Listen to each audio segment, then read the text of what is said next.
আসসালামু আলাইকুম। Lucas career and skill একাডেমির পক্ষ থেকে সকলকে স্বাগতম। আশা করি সকলেই ভালো আছেন।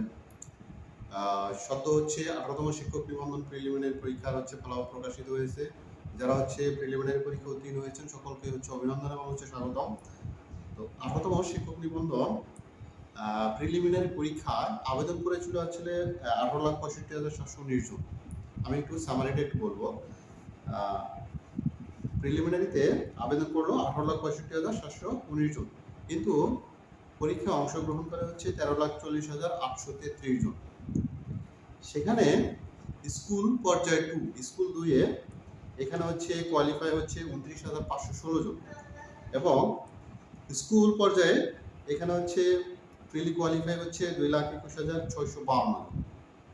কলেজ পর্যায়ে পাশ করেছে এখানে 2,28,813 জন। টোটাল 4,79,981 জন, যেটা টোটাল পরীক্ষার্থী পাশের হার, যেখানে 35.80%। এই ডাটাটা বলার পিছনে আমার একটু কারণ আছে। বিশেষ কারণটা আমরা এই ডাটা থেকে সামারিটা নেওয়ার চেষ্টা করব যে কি পরিমাণ প্রার্থী পরীক্ষা দিয়েছিলেন এবং কি সংখ্যক পরীক্ষার্থী কেবলমাত্র প্রিলিমিনারি পরীক্ষা উত্তীর্ণ হয়েছেন। তাহলে শতকরা কেবলমাত্র 35.80% কিন্তু প্রিলিমিনারিতে কোয়ালিফাই হয়েছেন। বুঝতে পারতেছেন বিষয়টা? সুতরাং যাদের 18তম শিক্ষক নিবন্ধনের একটা চাকরি কনফার্ম করতে হবে, তাহলে বুঝতে পারতেছেন আপনার লিখিততে কি পরিমাণ স্ট্রাগল করতে হবে।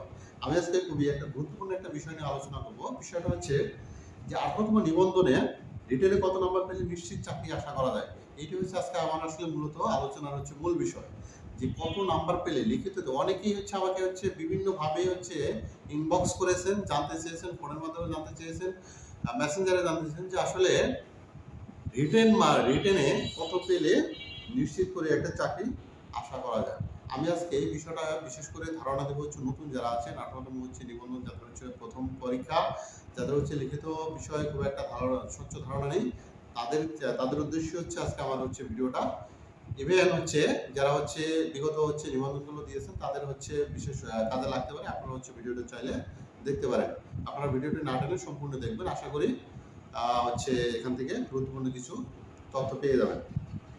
আমি এখানে 16তম এবং 17তম বিগত দুইটা নিবন্ধনের যে নিয়োগ প্রসেসিং, এই নিয়োগ প্রসেসিং থেকে আমি কি জানতে পেরেছি, আমি বিষয়টা নিয়ে একটু আলোচনা করব। ঠিক আছে? এখানে যে বিষয়টা আমি ফোকাস করবো সেটা যে রিটেন সর্বনিম্ন 5 নম্বর থাকে, তার চেয়ে 5 নম্বর বা এর কাছাকাছি বেশি নাম্বার পেলে চাকরি আশা করা যায়। অর্থাৎ আপনি যে বিষয়ে পরীক্ষা দিবেন, যে সাবজেক্টে পরীক্ষা দিচ্ছেন, সেই সাবজেক্টের একটা সর্বনিম্ন একটা মার্কস আছে। সেই সর্বনিম্ন মার্কস থেকে মিনিমাম আপনি যদি 5 মার্কস অ্যাভব থাকেন, আগায় থাকেন, তাহলে কিন্তু আপনার চাকরি হবে, এটা কিন্তু আশা করা যায়।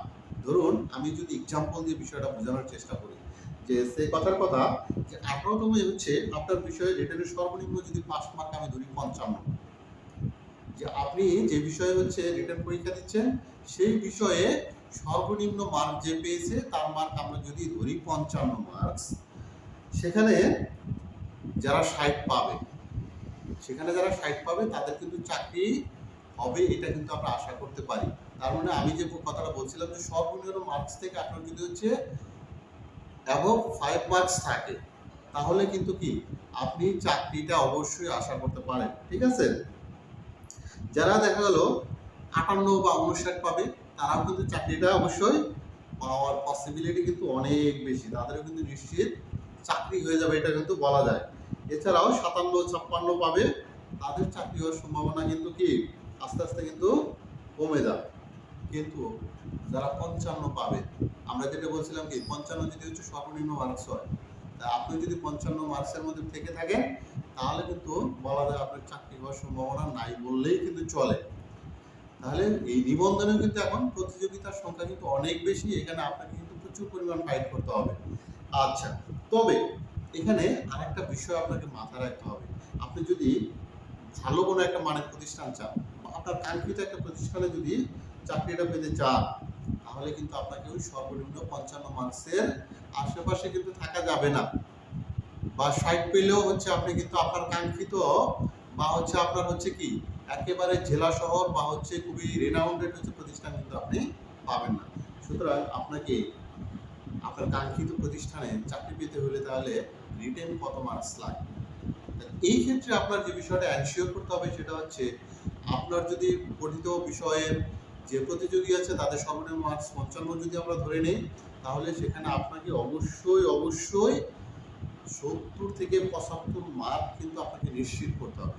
তাহলে আপনি বুঝতে পারতেছেন যে আপনার যদি এখানে 70 থেকে 75 মার্কস থাকে, তাহলে আপনি ধরে নেবেন যে আপনি হচ্ছে আপনার পছন্দের এবং কাঙ্ক্ষিত প্রতিষ্ঠানে কিন্তু চাকরিটা কিন্তু অবশ্যই পেয়ে যাবেন।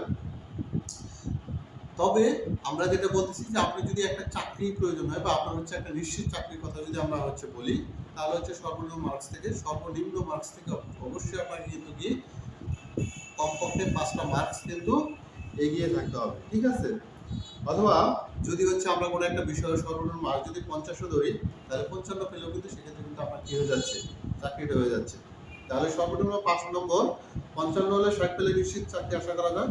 আবার যদি ধরেন এখানে কিন্তু নাম্বার কিন্তু ভ্যারি করবে। অনেকেই বলতে পারেন যে হচ্ছে প্রত্যেকেরই কি 50 করে থাকবে না, এখানে হচ্ছে প্রতিযোগীর উপর ডিপেন্ড করবে যে সাবজেক্ট ভেদে কি হবে, সাবজেক্ট ভেদে বিষয়টা কিন্তু হচ্ছে ভ্যারি করবে। কোনো একটা সাবজেক্টে হচ্ছে 50 মার্কস সর্বনিম্ন হতে পারে, কোনো সাবজেক্টে 55 হতে পারে, কোনো সাবজেক্টে কিন্তু 60 হতে পারে। সুতরাং আপনি আপনার সাবজেক্টের সর্বনিম্ন মার্কস থেকে মিনিমাম আপনাকে কি করতে হবে, 5 মার্ক কিন্তু বেশি অবশ্যই থাকতে হবে যদি একটা চাকরি নিশ্চিত করতে চান। এই ধারাটা কিন্তু বেশিরভাগ বিষয়ের ক্ষেত্রেই প্রযোজ্য। তবে দেখবেন আমার কথা যদি আমার কোনোভাবেই হচ্ছে বিলিভ না করতে পারেন, তাহলে 17তম শিক্ষক নিবন্ধনে রিটেনে হচ্ছে সর্বনিম্ন 5 নম্বর কত ছিল সেটা একটু খোঁজ নিয়ে জানার চেষ্টা করবেন। বড় ভাই যারা ছিল তাদের হচ্ছে সাথে একটু যোগাযোগ করবেন। এইটা হচ্ছে যদি জানতে পারেন, আমার ভিডিও থেকে যদি হচ্ছে তথ্যটা হচ্ছে আপনার কাছে বিলিভেবল মনে হয়, আপনি বিলিভ করতে পারেন, তাহলে এই অনুযায়ী আপনাকে যেটা করতে হবে 18তম হচ্ছে টার্গেট করে কিন্তু যে করতে হবে, সুবিধা মতো করতে হবে, ঠিক আছে? তো আমাদের যে কাজটা করতে হবে 17তম বিষয়ে 5 নম্বর যা ছিল, 18তম হচ্ছে আমরা তার কাছাকাছি একটা মার্ক থাকবে সেটা কিন্তু আমরা ধারণা করতেছি। আমি দুইটা হচ্ছে নিবন্ধনের হচ্ছে ফলাফল হচ্ছে স্কুলিং করে যে বিষয়টা জানতে পারছি মূলত এইটাই। আমি আশা করি 18তম নিবন্ধনের ক্ষেত্রেও সেম বিষয়টাই কিন্তু হচ্ছে প্রযোজ্য থাকবে। সুতরাং আপনাকে আর কি করা যাবে না, অবহেলায় সময় নষ্ট করা যাবে না। অনেকে হচ্ছে অপেক্ষা করতেছিলেন হচ্ছে প্রিলি রেজাল্ট কবে দেবে, প্রিলি রেজাল্ট কবে পাবলিশ হবে, যেটা আমি হচ্ছে আমার ভিডিওতে বলেছিলাম হচ্ছে রেজাল্ট পাবলিশটা একটা সম্ভাব্য ডেট। আশা করি সেই অনুযায়ী হচ্ছে ফলাফলটা প্রকাশিত হয়ে গেছে। এখন হচ্ছে আপনারা যেটা করবেন, যে যারা হচ্ছে প্রিলি পরীক্ষায় কোয়ালিফাই হতে পারেননি তারাও হচ্ছে কি করবেন না, আশাহত হবেন না। তাদের জন্য হচ্ছে আমি একটা নতুন একটা ভিডিও নিয়ে আসবো। তারা হচ্ছে আমার সাথে সঙ্গেই থাকবেন। এবং যারা হচ্ছে নিবন্ধনে প্রিলিমিনারি কোয়ালিফাই হয়েছেন তারা হচ্ছে একেবারেই সময় নষ্ট না করে, অবহেলা না করে আপনারা কি করবেন, দ্রুত পড়া টেবিলে পড়তে বসবেন। আপনারা হচ্ছে অবগত আছেন যে পঞ্চম গণবিজ্ঞপ্তিতে কিন্তু আবেদন সংখ্যা খুবই কম পড়েছে, ঠিক আছে? সুতরাং আপনাদের প্রায় এখনো 70,000 প্লাস অর্থাৎ 70,000 প্লাস কিন্তু পদ কিন্তু এখনো ফাঁকা রয়ে গেছে পঞ্চম গণবিজ্ঞপ্তির ফলে। তবে আপনাদের জন্য একটা সুখবর, বিশেষ সুখবর, সেটা হচ্ছে 18তম শিক্ষক নিবন্ধনে কিন্তু হচ্ছে রিটেনে হচ্ছে সর্বোচ্চ সংখ্যক প্রার্থী ঠিকানা হবে। সুতরাং হচ্ছে আর সময় হচ্ছে নষ্ট করা যাবে না। আপনারা হচ্ছে আপনাদের মূল্যবান সময়গুলো হচ্ছে আপনাদের হচ্ছে প্যাসিভ কাজে ব্যয় করুন। আপনার হচ্ছে সাফল্য এবং হচ্ছে সর্বাঙ্গীন মঙ্গল কামনা করছি। সে পর্যন্ত সবাই ভালো থাকবেন।